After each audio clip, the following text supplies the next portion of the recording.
जय श्री राम। बालकांड पृष्ठ संख्या 1 से 29 तक वंदना। आइए श्री राम कथा शुरू करें। श्री गणेशाय नमः। श्री जानकी वल्लभो विजयते। श्री रामचरितमानस प्रथम सोपान बालकांड। श्लोक। वर्णानामर्थ संघानां रसानां छन्दसामपि मंगलानां च कर्तारौ वन्दे वाणी विनायकौ। गुरु ब्रह्मा गुरु विष्णु गुरुर्देव महेश्वरा गुरु साक्षात् परब्रह्म तस्मै श्री गुरुवे नमः। अक्षरों, अर्थ समूहों, रसों, छंदों और मंगलों की करने वाली माता सरस्वती जी और श्री गणेश जी की मैं वंदना करता हूँ। श्रद्धा और विश्वास के स्वरूप माता श्री पार्वती जी और भगवान शंकर जी की मैं वंदना करता हूँ, जिनके बिना सिद्ध जन अपने अंतःकरण में स्थित ईश्वर को नहीं देख सकते। ज्ञानमय नित्य श्री शंकर रूपी गुरु की मैं वंदना करता हूँ, जिनके आश्रित होने से ही टेढ़ा चंद्रमा भी सर्वत्र वंदित होता है। श्री सीताराम जी के गुण समूह रूपी पवित्र वन में विहार करने वाले विशुद्ध विज्ञान संपन्न कवीश्वर श्री वाल्मीकि जी की और कपीश्वर श्री हनुमान जी की मैं वंदना करता हूँ। उत्पत्ति, स्थिति और संहार करने वाली, क्लेशों की हरने वाली तथा संपूर्ण कल्याणों की करने वाली श्री रामचंद्र जी की प्रियतमा श्री सीता जी को मैं नमस्कार करता हूँ, जिनकी माया के वशीभूत संपूर्ण विश्व ब्रह्म आदि देवता और असुर हैं, जिनकी सत्ता से रस्सी में सर्प के भ्रम की भांति यह सारा दृश्य जगत सत्य ही प्रतीत होता है, और जिनके केवल चरण ही भवसागर से तरने की इच्छा वालों के लिए एकमात्र नौका हैं। उन समस्त कारणों से पर सब कारणों के कारण और सबसे श्रेष्ठ राम कहाने वाले भगवान श्री हरि की मैं वंदना करता हूँ। अनेकों पुराण, वेद और तंत्र शास्त्र से सम्मत तथा जो रामायण में वर्णित हैं और कुछ अन्यत्र से भी उपलब्ध श्री रघुनाथ जी की कथा को तुलसीदास जी अपने अंतःकरण के सुख के लिए अत्यंत मनोहर भाषा रचना में विस्तृत करता है, जिन्हें स्मरण करने से सब कार्य सिद्ध होते हैं। जो गणों के स्वामी और सुंदर हाथी के मुख वाले हैं, वे ही बुद्धि के राशि और शुभ गुणों के धाम श्री गणेश जी मुझ पर कृपा करें। जिनकी कृपा से गूंगा बहुत सुंदर बोलने वाला हो जाता है और लंगड़ा लूला दुर्गम पहाड़ पर चढ़ जाता है, वे कलयुग के सब पापों को जला डालने वाले दयालु भगवान मुझ पर द्रवित हों, दया करें।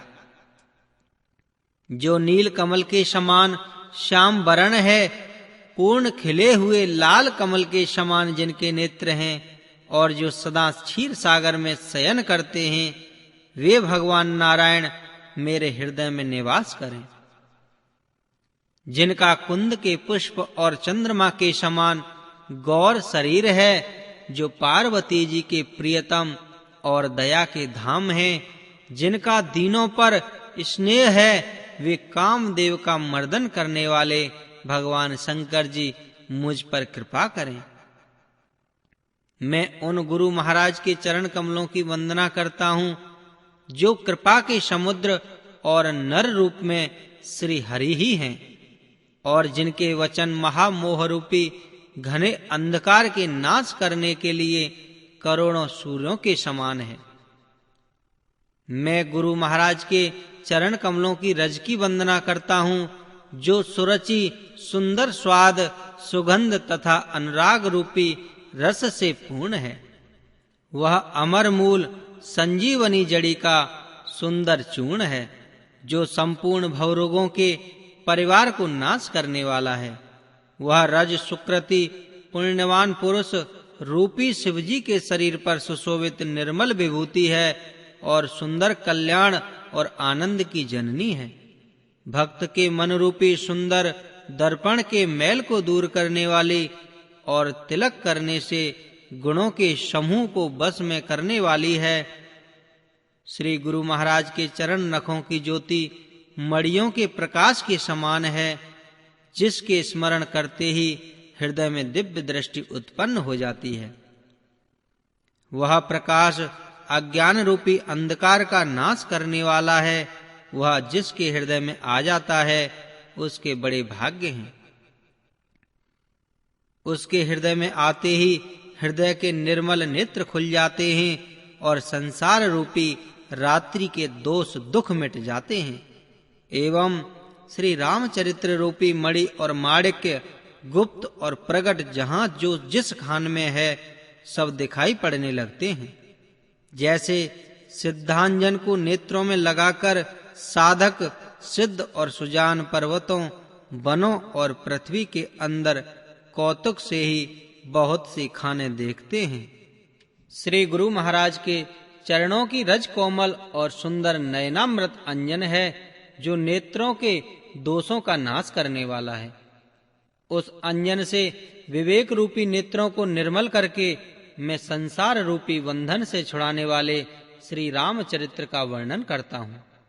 पहले पृथ्वी के देवता ब्राह्मणों के चरणों की वंदना करता हूँ, जो अज्ञान से उत्पन्न सब संदेहों को हरने वाले हैं।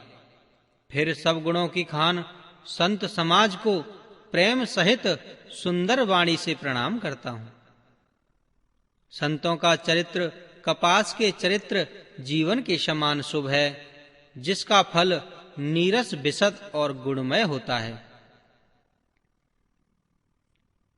कपास की डोंडी नीरस होती है, संत चरित्र में भी विषय आसक्ति नहीं है, इससे वह नीरस है। कपास उज्जवल होता है, संत का हृदय भी अज्ञान और पाप रूपी अंधकार से रहित होता है, इसलिए वह विशद है। और कपास में गुण तंतु होते हैं, इसी प्रकार संत का चरित्र भी सद्गुणों का भंडार होता है, इसलिए वह गुणमय है। जैसे कपास का धागा सुई के किए हुए छेद को अपना तन देकर ढक देता है, अथवा कपास जैसे लोड़े जाने, काते जाने और बुने जाने का कष्ट सहकर भी वस्त्र के रूप में परिणत होकर दूसरों के गोपनीय स्थानों को ढकता है, उसी प्रकार संत स्वयं दुख सहकर दूसरों के छिद्रों दोषों को ढकते हैं, जिसके कारण उसने जगत में वंदनीय यश प्राप्त किया है।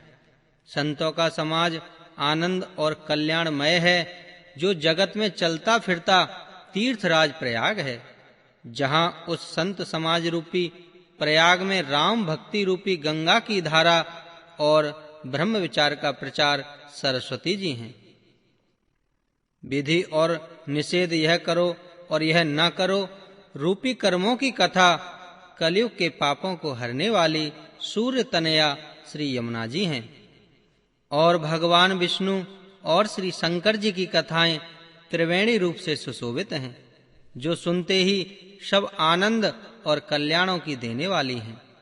उस संत समाज रूपी प्रयाग में अपने धर्म में जो अटल विश्वास है वह अक्षय वट है, और शुभ कर्म ही उस तीर्थराज का समाज परकर है।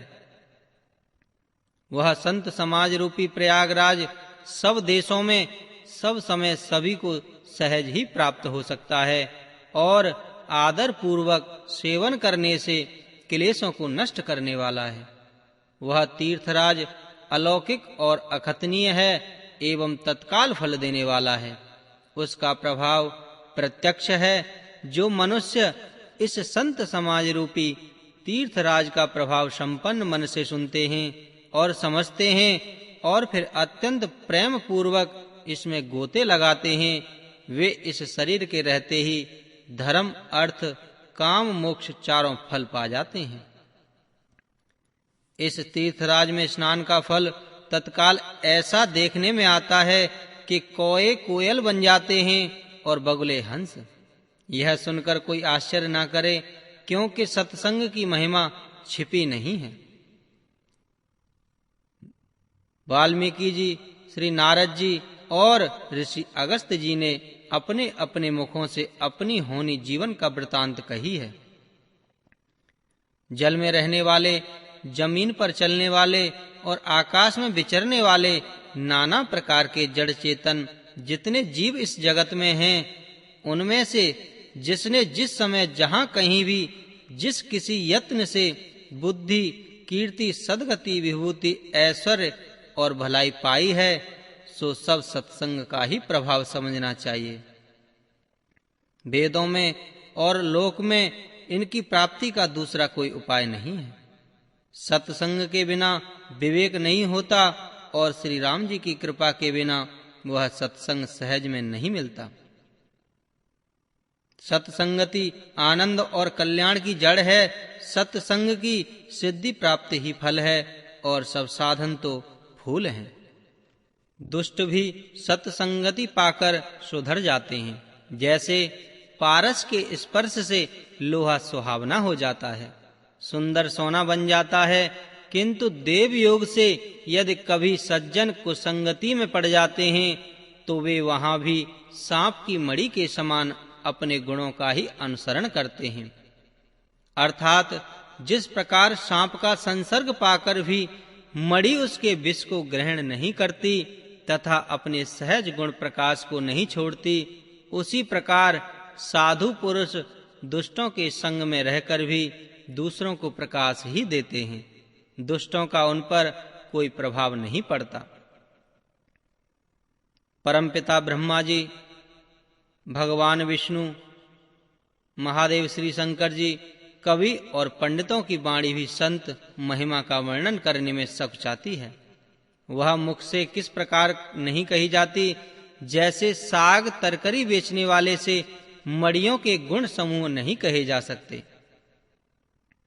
मैं संतों को प्रणाम करता हूँ, मैं संत चरण वंदना करता हूँ, जिनके चित्त में समता है, जिनका न कोई मित्र है और न कोई शत्रु है।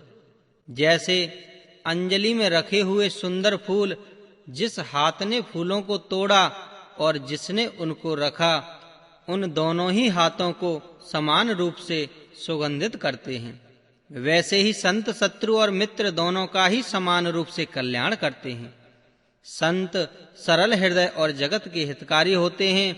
उनके ऐसे स्वभाव और स्नेह को जानकर मैं विनय करता हूँ। मेरी इस बाल विनय को सुनकर कृपा करके श्री राम जी के चरणों में मुझे प्रीति दें।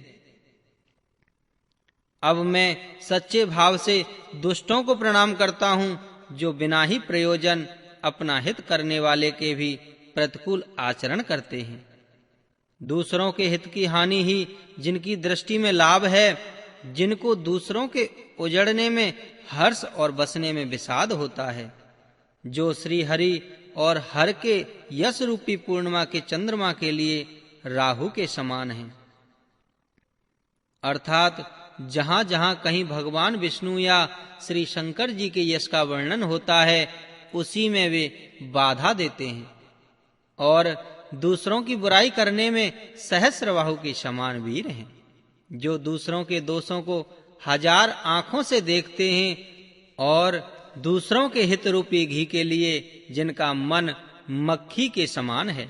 अर्थात जिस प्रकार मक्खी घी में गिरकर उसे खराब कर देती है और स्वयं भी मर जाती है, उसी प्रकार दुष्ट लोग दूसरों के बने बनाए काम को अपनी हानि करके भी बिगाड़ देते हैं।